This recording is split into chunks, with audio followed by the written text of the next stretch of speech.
ठीक है बेटा, तो मैंने आपको क्लास में लाइकन के बारे में जो हम लोग डिस्कस कर रहे थे, मैंने बाकी सारे मेन पॉइंट समझा दिए थे। मैंने यहाँ पे एक दो पॉइंट्स और आपको बता दिए। लाइकन्स फंजाई और एल्गी के बीच साथ रहने से बनता है। फंजाई को एल्गी से न्यूट्रिशन मिलता है और एल्गी को फंजाई से रहने की जगह यानी कि शेल्टर मिलता है। So that is a symbiotic association. दूसरा, लाइकन जो होता है it is sensitive for sulphur dioxide. So जहाँ अगर आपके एयर में, आपके एनवायरनमेंट में सल्फर डाइऑक्साइड ज्यादा हो जाए बिकॉज ऑफ पॉल्यूशन, तो फिर लाइकन वहां ग्रो नहीं करेगा। इसके अलावा मैंने कल क्लास में आपको लाइकन्स के कुछ टाइप बताए थे कि वो किस हैबिटेट में ग्रो करते हैं। उस बेस पर उनको हमने 4 टाइप में डिवाइड किया था। दैट इज, सबसे पहले आप कहते हैं सैक्सिकोलस। सैक्सिकोलस जो होते थे ये बैरन रॉक यानी जो चट्टाने होती हैं उन पे ग्रो करते हैं। देन इसके बाद दूसरा बताए थे मैंने आपको, दैट इज टेरिकोलस। ये टेरिकोलस जो वुड सॉइल होता है वहां ग्रो करते हैं। लिग्निकोलस वुड पे ग्रो करते हैं।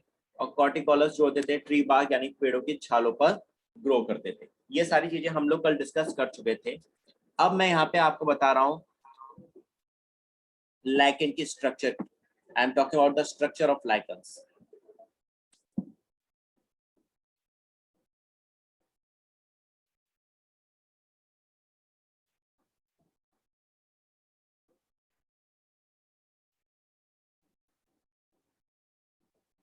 स्ट्रक्चर की बात करेंगे बेटा, that is based upon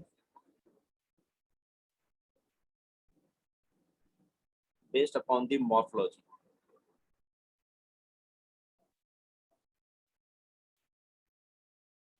Ajit बेटा, मॉर्फोलॉजी का मतलब समझ में आता है आपको?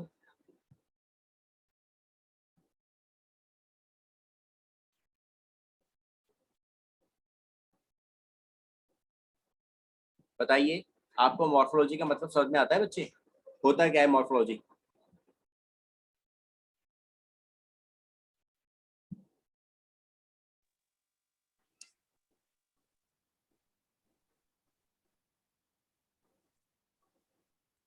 ठीक है, मैं समझा देता हूँ, फिर हम लोग आगे बढ़ेंगे। देखिए बेटा, 2 टर्म्स आप बायो में पढ़ेंगे, आपके अभी आने वाले चैप्टर्स में भी ये टर्म आएंगे। एक होता है मॉर्फोलॉजी और एक होता है दैट इज एनाटॉमी।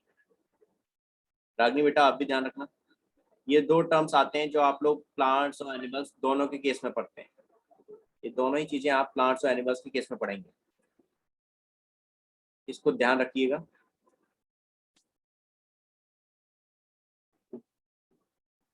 मॉर्फोलॉजी और एनाटॉमी।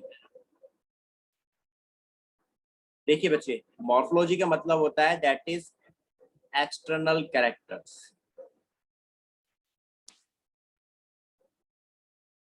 एक्सटर्नल कैरेक्टर्स जैसे कि for example stem height, okay, stem height, flower colour, ठीक है, फ्लावर कलर हो गया, या फिर लीव्स पैटर्न। तो बच्चों ये सारी चीजें प्लांट्स में आप देख सकते हो इजिली से। You can see all these character. Stem देख सकते हो प्लांट का कैसा है, छोटा है कि बड़ा है, फ्लावर किस कलर के आ रहे हैं, लीव किस पैटर्न में डेवलप हो रही हैं, या फिर फ्रूट अगर डेवलप हो रहे हैं तो वो किस कलर के हैं। ये सब चीजें आप लोग देख सकते हो। That is all comes into their external characters, that means their morphology. बात समझ में आ गई बेटा? जैसे ह्यूमंस की बात करें, सेम हमारी हाइट हो गई, हमारी आंखों का कलर, हमारे बालों का colour, right, that is all comes into your external characters, that is all comes into the morphology. Ajit बेटा बात समझ में आई morphology? Yes sir. Now anatomy जो होती थी बेटा, that is internal characters, that means internal characters. Internal characters like examples, जैसे कि आपने नाम सुनोगे प्लांट्स में या हमारे में बात करें तो लेयर्स प्रेजेंट होती हैं। इंटरनल कैरेक्टर्स लाइक जाइलम, इनके बारे में पढ़ना, इनकी स्ट्रक्चर देखना। फ्लोएम, इनकी स्ट्रक्चर देखना, ठीक है। Different types of layer like जैसे कि एपिडर्मिस, हाइपोडर्मिस,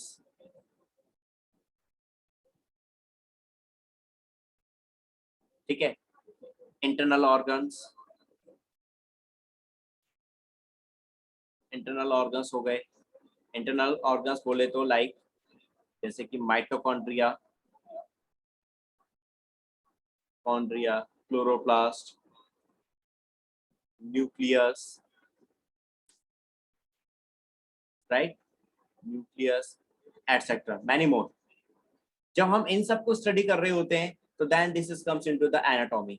जब हम केवल आउटर कैरेक्टर्स को देख रहे होते हैं, केवल उनके बारे में बात करते हैं, तो दैट इज मॉर्फोलॉजी। लेकिन जब हम लोग इंटरनल कैरेक्टर्स की बात कर रहे हैं, लाइक इन सभी के बारे में बात कर रहे हैं, तो दैट इज योर एनाटॉमी। बात समझ में आ गई बेटा? अब आपको मॉर्फोलॉजी एंड एनाटॉमी में क्या फर्क है? Yes sir.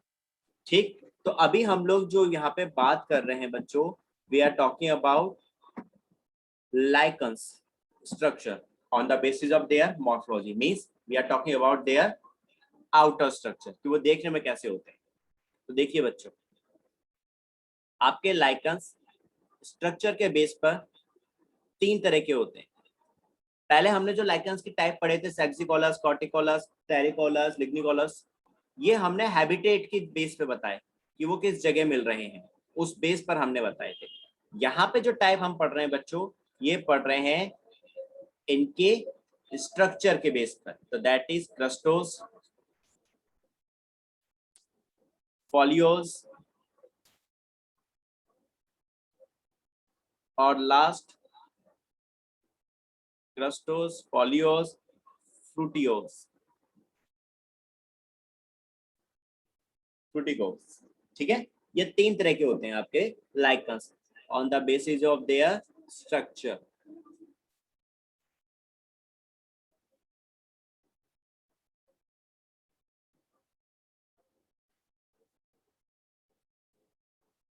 On the basis of their structure, lichens are of 3 types.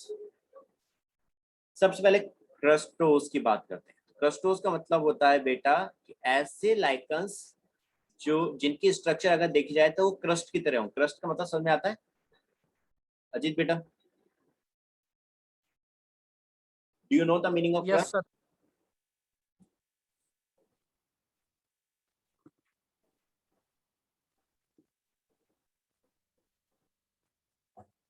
Ajit बेटा नो? Yes sir. ठीक है, देखो क्रस्टोस का मतलब होता है that is layer like structure. That means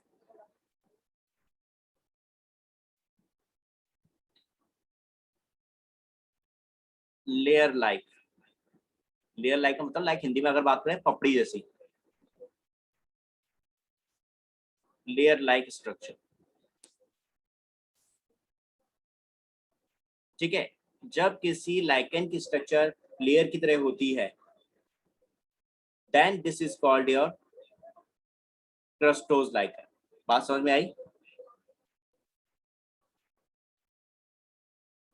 yes sir. which is attached to the substrate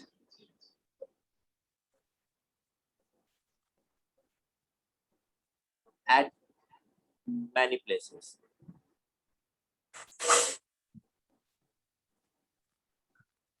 okay बेटा, ये आपकी क्रस्टोस होते हैं। फॉलियोस का मतलब होता है बेटा जिसमें कि आपकी लाइकन्स लीफ जैसी स्ट्रक्चर में प्रेजेंट होते हैं। फॉलियोस मतलब that means leaf like structure.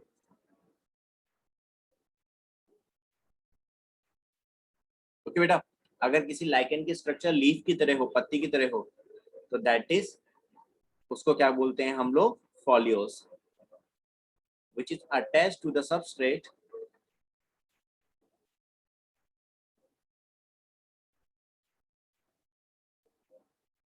to the substrate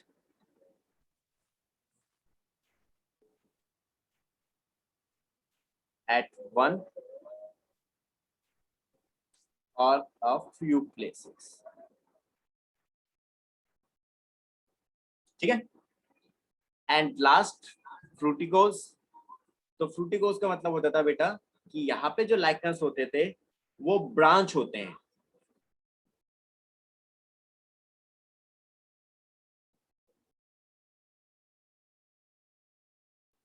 branch like structures. They have a branch like structure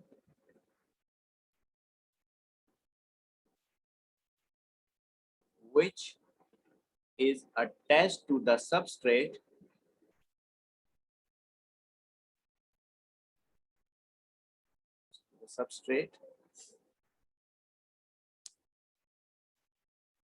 at one place by the help of disk.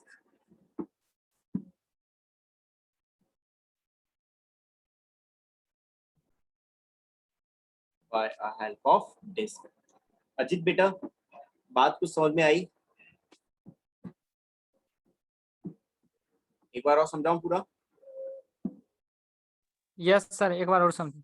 ठीक है बच्चे, देखो ये सर ये भी बता दीजिए सर, लेयर लीफ का सर, हाँ बेटा, ये लेयर और लीफ का सर जो क्या। ये क्या होते हैं? एक बार फिर से बोलना, आप फिर से बोलो क्या कह रहे हो? बोलिए सर, ये लेयर और लीफ में पता नहीं चल रहा है सर, ये ये कैसा अभी स्ट्रक्चर होगा। ठीक है बेटा, अभी बता, एक डायग्राम बना रहा हूँ तो आपको समझ में आएगा। देखो बेटा, सबसे पहले क्रस्टोस। तो देखो आपका क्रस्टोस में क्या होता था बच्चे, कि जैसे कि ये सबस्ट्रेट है, सपोज ये रेड कलर से जो मैं दिखा रहा हूँ सबस्ट्रेट है, ठीक है, लेयर है substrate, that is a substrate. अब इस सबस्ट्रेट के ऊपर आपका लाइकन जो ग्रो करेगा, ग्रीन कलर से दिखा रहा हूँ लाइकन, तो एक लेयर की फॉर्म में ऐसे डेवलप करेगा, जैसे ये दिखा दी मैंने, एक लेयर की फॉर्म में इस तरह से डेवलप कर रहा है। आप यहाँ देख सकते हो कि यहाँ सबस्ट्रेट से ये बहुत सारी जगह से जुड़ा हुआ है, यहाँ से जुड़ा हुआ है, यहाँ से अटैच्ड है, सेम हेयर यहाँ अटैच्ड है, ये एंड हेयर यहाँ अटैच्ड है कि नहीं? So that layer is a lichen. ये लेयर क्या है? एक लाइकन की लेयर है, that is a lichen layer. And इसको क्या बोलते हैं हम लोग? क्रस्टोस। और ये सबस्ट्रेट से बहुत सारी जगहों से जुड़ा हुआ है, that is attached to substrate at many place. ये बात समझ आ गई बच्चे? डायग्राम समझ में आएगा वाला? Yes sir. ठीक, अब बात करते हैं नाउ नेक्स्ट। अगला आपका था, जैसे ही आपने देखा फॉलियोस। तो बेटा फॉलियोस में क्या होगा आपका, कि जैसे कि ये सबस्ट्रेट है, अगेन एक सबस्ट्रेट मैंने दिखा दिया, ये इस सबस्ट्रेट से आपका जब लाइकन अटैच होगा तो यहाँ पे लाइकन की स्ट्रक्चर एक लीफ की तरह होगी, जैसे लीफ होती है ना इस तरह की। तो lichen will form this kind of structure like this, a leaf like structure.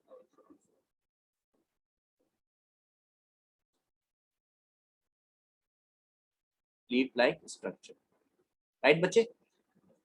यहां अगर देखोगे तो ये जो लीफ लाइक स्ट्रक्चर है काफी ब्रॉड है, चौड़ी है, काफी ब्रॉड, दैट इज चौड़ी है बहुत, राइट?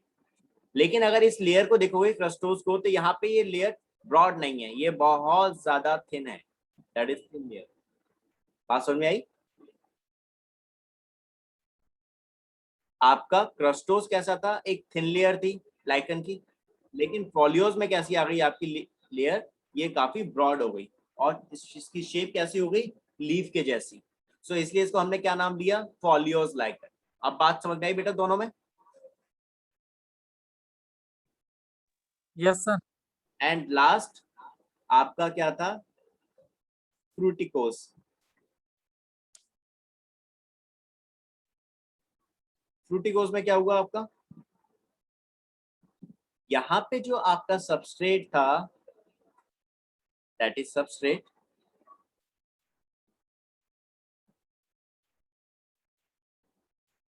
इस सबस्ट्रेट से जो लाइकन अटैच था केवल एक जगह पे अटैच था, और बाकी जगहों पे उसने ब्रांच जैसी स्ट्रक्चर बना ली, लाइक दिस।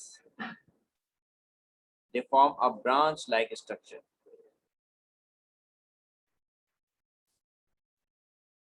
इस तरह से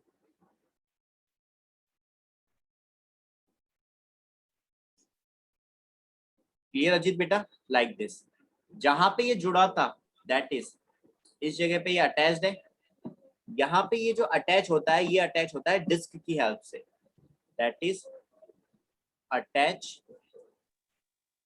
to the substrate by disc. जैसे प्लांट्स सॉइल से अटैच होते हैं रूट की हेल्प से, वैसे ही आपका फ्रूटिकोज लाइकन्स जो होते थे ये अपने सबस्ट्रेट से अटैच होते थे डिस्क की हेल्प से। क्लियर अजीत बेटा? अब यस सर। कोई डाउट तो नहीं रहना, आप तीनों समझ में आ गए अच्छे से? दोनों कंफ्यूजन दूर हो गई आपकी फॉलियोज और क्रस्टोज में? Yes sir. ठीक बच्चे, तो ये हो गए आपके लाइकन्स के type on the basis of their structure, कि 3 तरह की स्ट्रक्चर्स होती थी, उस बेस पे इनके हमने टाइप देख लिए।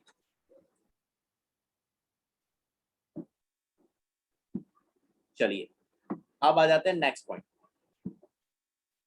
हमने अभी देखा था और मैंने आपको स्टार्टिंग में बताया भी था कि फंजाई और एल्गी इन दोनों के साथ में रहने पर आपका लाइकन बनता था। मैंने आपको बता भी दिया था कि लाइकन्स जो बनते हैं तो उसमें फंजाई और एल्गी को एक दूसरे से क्या क्या मिलता है। मैं उन पॉइंट्स को एक बार फिर से यहाँ रिपीट कर दे रहा हूँ ताकि आप लोग भूले नहीं ये चीज, क्योंकि एग्जाम्स में आपसे पूछ सकते हैं। तो that is the fungus performs following function.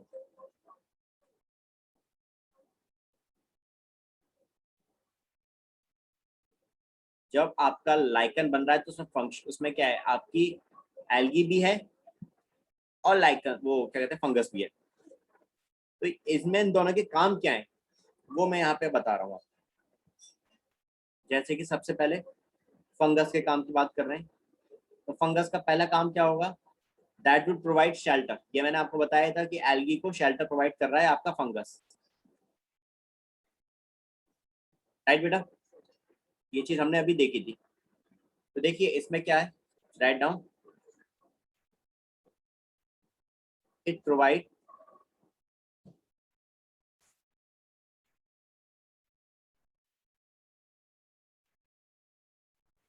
Body structure,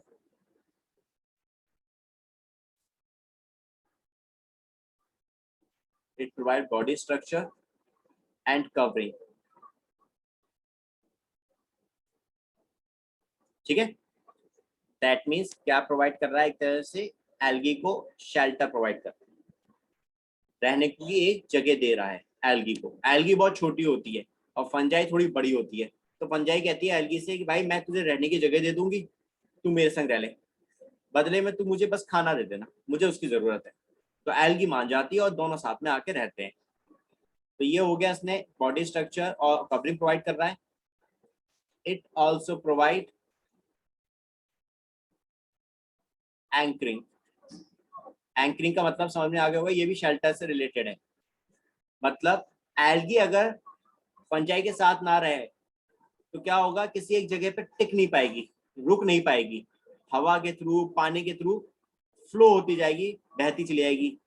तो एक किसी जगह पे उसको रुकने के लिए जरूरत है, इट नीड्स कि वो कहीं पर एल्गी रुक सके, तो इसलिए फंजाई के साथ आके रह लेती है ताकि एक ही जगह पे रुके रहे। That is anchoring. समझ में आ गया अजीत बेटा? Yes sir. देन इसके बाद absorption of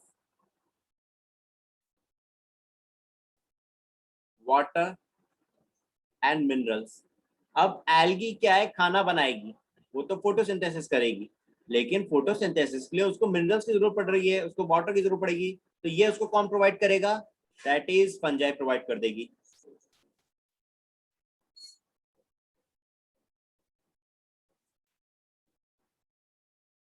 that is the main functions of your fungi. ठीक है, अब बात करेंगे कि एल्गी के क्या क्या फंक्शंस होते थे। मेन फंक्शन मैंने आपको बता दिया, एल्गी का खाना बनाने का है, वो फूड प्रोवाइड करेगा आपको फंजाई को।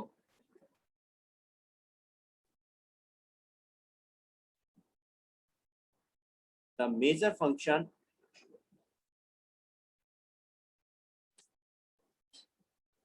of algae is photosynthesis.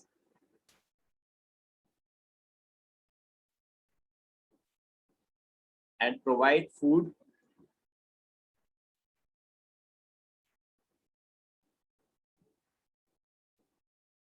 to the fungi. Clear बच्चों? अजीत बेटा, एल्गी एंड फंजाई दोनों के फंक्शन समझ में आ गए आपको?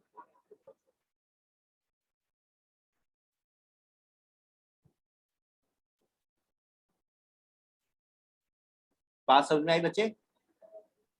Yes sir. ठीक है बच्चे, दैट इज। अब मैं यहाँ पे बात कर रहा हूँ रिप्रोडक्शन की। लास्ट पॉइंट कि रिप्रोडक्शन कैसे करते हैं भाई। लाइकेंस बन तो गए, रिप्रोड्यूस कैसे होंगे? जब रिप्रोडक्शन करेंगे तभी तो सरवाइव करेंगे।